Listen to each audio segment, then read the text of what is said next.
السلام علیکم ورحمۃ اللہ وبرکاتہ۔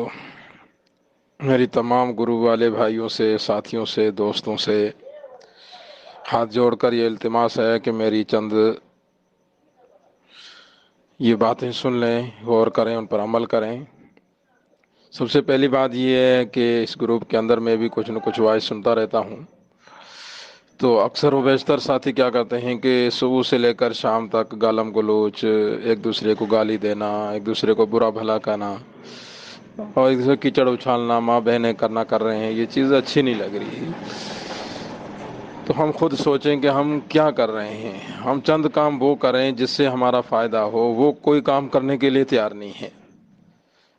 بس یہ ہے کہ ہم یہ دیکھتے ہیں کہ فلاں نے کیا وائس بھیجی ہے، اس کو سنو، پھر اس نے کیا بھیجا ہے وہ سنو، پھر نمائندے نے کیا کہا ہے وہ سنو۔ اس طرح کر کے اپنا وقت، قیمتی جو اللہ نے ہمیں وقت دیا، اس کو ہم برباد کر رہے ہیں، ضائع کر رہے ہیں۔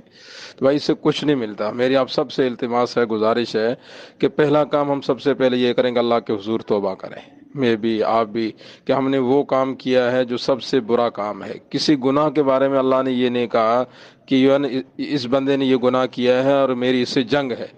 صرف ایک سود والا کام کہ جس کے بارے میں قرآن پاک میں آتا ہے، بار بار آواز میں بھی سن رہے ہو کہ یہ وہ کام ہے کہ جس سے اللہ کے رسول جنگ کا اعلان کر رہے ہیں۔ جب اللہ سے اور اللہ کے حبیب صلی اللہ علیہ وسلم سے ہم جنگ کریں گے تو کہاں سے سکون ملے گا؟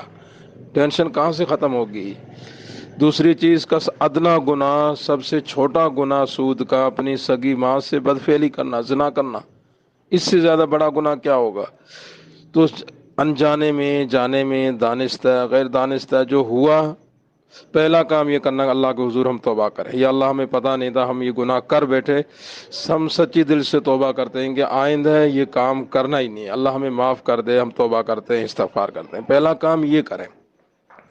دوسرا، یہ کام دوبارہ کرنے کا تہیہ نہ کریں۔ دوسرا کام یہ نہیں کہ دوبارہ اس ایپ سے لے لو، فلاں ایپ سے لے لو، ان دھوکہ دے رہے ہیں تو ہم بھی دھوکہ دے دیں، پھر کیا فرق رہا میرے بھائیو ان کے اندر اور ہمارے اندر؟ پہلا کام توبہ استغفار کرو۔ دوسرا، ان چیزوں کو سوچو ہی نہیں۔ ان ایپوں کے اندر پڑھو گے، ٹینشن ہی ٹینشن، بے سکونی، آرام ہمارا ختم ہو جاتا ہے۔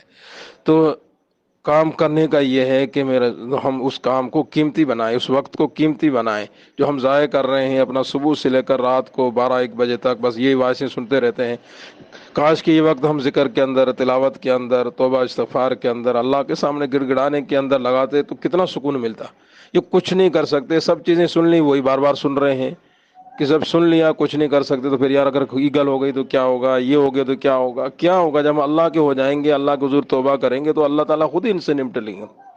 اس چیز کی طرف تو آؤ، خود سوچو، عقل سے بھی کچھ کام لو کہ ایک بندے نے جس نے 1.5 سال سے قرض لے رکھا ہے، 1.5 سال 2 سال ہو گئے، 3-4 ہزار لیا، اب اس کا چاہے وہ لاکھوں کے اندر، کروڑوں کے اندر بن چکا ہے، وہ کیسے دے گا بندہ؟ خود آپ سوچو۔